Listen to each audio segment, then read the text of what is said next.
What's up, my friend? You were listening to Real English Radio, the only podcast you need to learn real spoken English in a practical way.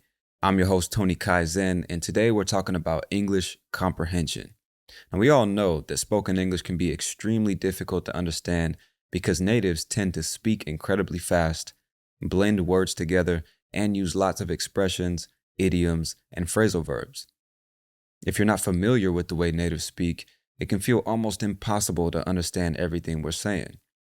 However, I'm a native English speaker, and people often tell me that it's relatively easy to understand everything I say. They often ask me why they can understand me so well, but they have such a hard time understanding other native speakers. The way I see it, there are 4 distinct reasons that most English learners have a hard time understanding native speakers, even though they can understand practically everything I say on this podcast. Now, the first reason you can understand me, but not other native speakers, is that I speak relatively slowly. When you think of the way most Americans speak English, you probably think of something like this. Okay, Eunice, travel plans. I need to be in New York on Monday, LA on Tuesday, New York on Wednesday, LA on Thursday, New York on Friday. Got it? Got it. So you want to work here. What really makes you think you deserve a job here? Well, sir, I think on my feet I'm good at figures and have a sharp mind. Excellent. Can you start on Monday? Yes, sir, absolutely, without hesitation. Congratulations. Welcome aboard. Wonderful, wonderful, wonderful. And in conclusion, Jim, Bill, Bob, Call, Fred, Load, Dork, Adolf, and Ted. Business is business. And as we all know, in order to get something done, you got to do something. In order to do something, we got to get to work. So let's get to work. Thank you for taking the meeting. Petey, you did a bang-up job. I'm putting you in charge of Pittsburgh. Pittsburgh, perfect. I know it's perfect, Peter. That's why I picked Pittsburgh. Pittsburgh's perfect. Peter, may I call you Pete? Call me Pete. Pete. At some point in my career, I realized that I speak much slower than the stereotypical 20-something-year-old man from an urban area of the U.S. I imagine that in every spoken language, young people tend to speak much faster than elderly people. But personally, I've always had the spirit of an old man, so I guess that's why I talk like one. I also noticed that I unconsciously speak even more slowly when I'm talking to a non-native speaker, probably because I speak with the intention of being understood. So if I know that a non-native would have a hard time understanding my natural way of speaking, I automatically start speaking in a way that I know they'll understand. And the reason you can't understand other natives is that they don't do this. Now, another reason you can understand me better than you can understand other natives is that I tend to enunciate when I speak. And to enunciate means to pronounce words clearly and distinctly. It involves articulating each syllable and sound accurately and with proper emphasis.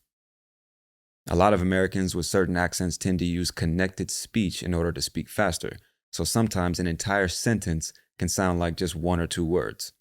For example, I don't depend on the police to goddamn, like if a nigga run down on me right now with that fire, I can't goddamn go on my phone and say, police pull up, he got the fire on me. You feel what I'm saying? Like, hell nah, and then plus I'm not finna do that anyway. Then you have other people who simply mumble when they speak. You know you're a fucking mumbling, stuttering little fuck, you know that?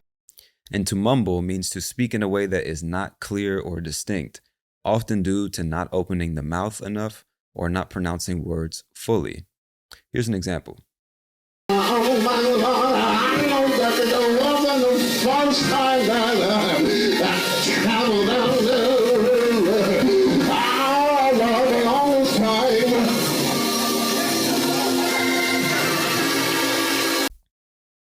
I can guarantee you that not one English word was said in that clip. I can also guarantee you that one of the easiest ways to get people to lose interest in what you're saying is by mumbling. The best speakers in the world speak clearly and relatively slowly. But it's important to remember that there's a difference between having an accent and not pronouncing your words clearly.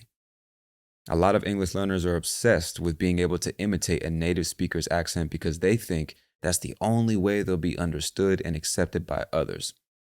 But that's simply not true. There are plenty of English learners who have heavy accents but still speak clearly enough to be understood.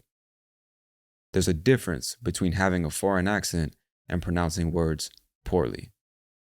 So let's listen to a few foreigners speaking English so you can see what I mean. Let's start with the Italian accent. Of person that likes through the music to give the other people a political message, because I think every one of us has to find the political way they prefer, and also they are able to do it. They don't need a singer to, to decide that. But in the same time, as a person, as a woman, I like very much to say what I feel in comparison of my way of thinking. Now let's listen to a Spanish accent. We knew before the game that they will try to stay defensively in good position, try to maybe make a draw. It was a fantastic result for them, and the pitch was very dry. That is maybe a very difficult thing for us because we need a good pitch for try to play quick. And now the German accent. Moment.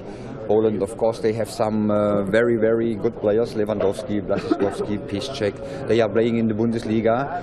But Ireland and Scotland, a lot of power, these teams, a lot of dynamic and a lot of heart they have. So we know when we are playing against Ireland or Scotland, it's also for Germany always.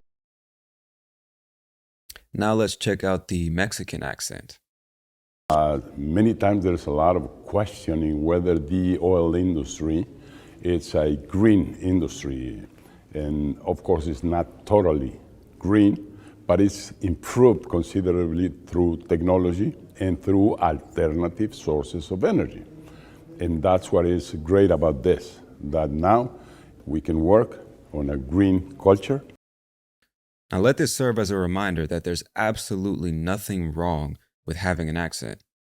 And having an accent doesn't necessarily mean that you're not pronouncing words clearly. But now, another reason you can understand me more than most natives you hear is that I typically don't use lots of slang or expressions when I speak to you. And just like most people, my use of slang and expressions depends almost 100% on who I'm talking to, whether they're natives or not. And this goes back to what I said earlier. There's really no point in using language that I know you won't understand. So I usually tailor my speech to the person I'm speaking with. And to be honest, even with other natives, it's not like we use idioms and slang expressions in each and every one of our sentences.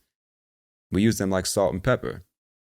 Just enough to add some flavor to our speech, but not enough to ruin the meal or message completely. But if I'm being completely honest with you, the main reason you can understand me and not other natives is that you haven't spent enough time listening to native speakers. There are some natives that will always be nearly impossible to understand, even for other native speakers. But most English learners simply don't put in the time and effort needed to improve their English comprehension.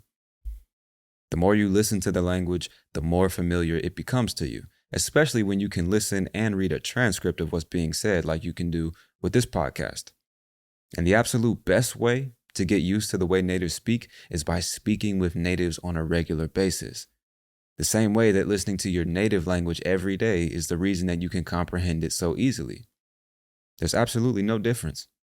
And of course, you might say, but Tony, I don't have anyone to speak English with. And I can totally understand that.